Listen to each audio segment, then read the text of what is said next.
Near mint condition, the home of collected editions. That cover's so awesome. Absolute format is the best way to own this store. Time to empty those wallets and fill those shelves.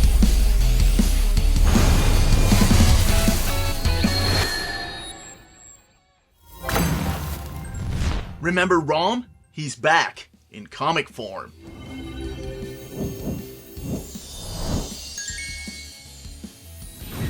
How's it going, everybody? This is the Uncanny Omar from Near Mint Condition, the home of collected editions. And today I'm going to be doing something a little bit different. I'm going to be reviewing the Rom Issue 1 Facsimile Edition from Marvel Comics. So a big thank you to David Gabriel and the folks at Marvel for sending us a copy of this issue.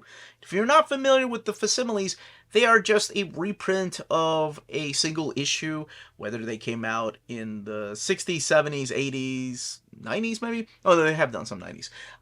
Doesn't matter, but it collects everything in here. The ads and letter pages, if there were some. But that's what these facsimiles are.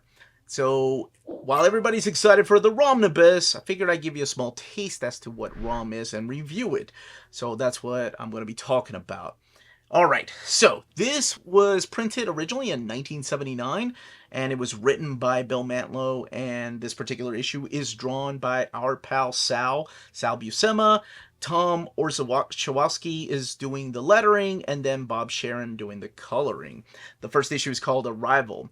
So in this little town of West Virginia named Clairton, where there's about 14,000 people that live there, a comet crash lands. But it's not just a comet. This being arises from the fires, and it looks like a guy in a suit of armor. And Brandy Clark is driving her car down this road and notices this strange being.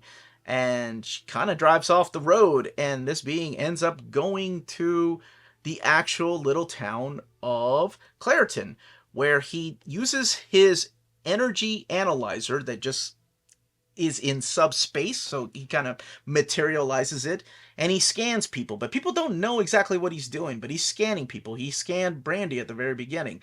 And then, when he scans a certain group of people, he makes this energy neutralizer come up out of subspace, where it's dormant until he needs it, and he ends up shooting these people. And they turn into ashes.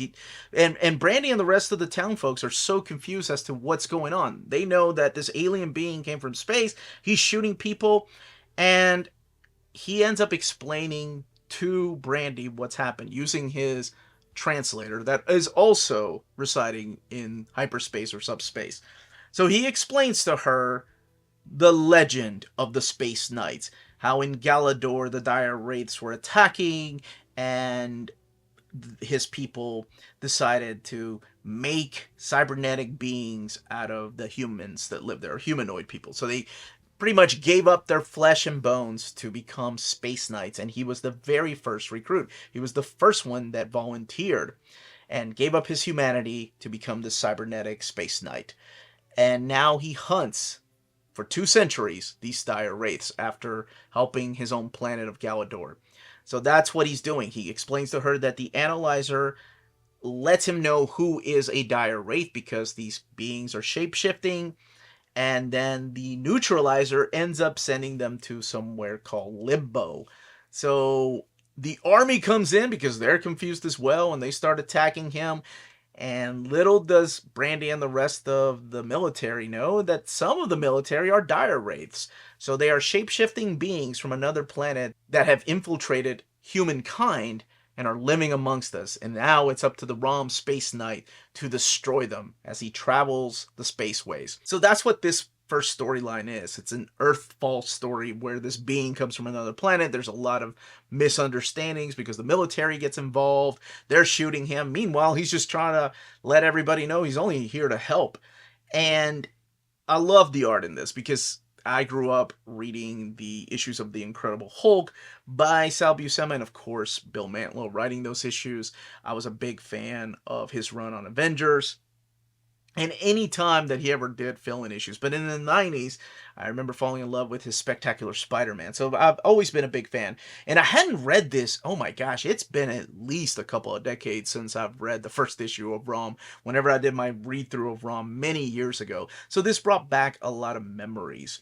Now, the first issue is available as a facsimile. They're $4.99. There's also the Chromium variant, also $4.99. This one's a little harder to find than the standard edition here.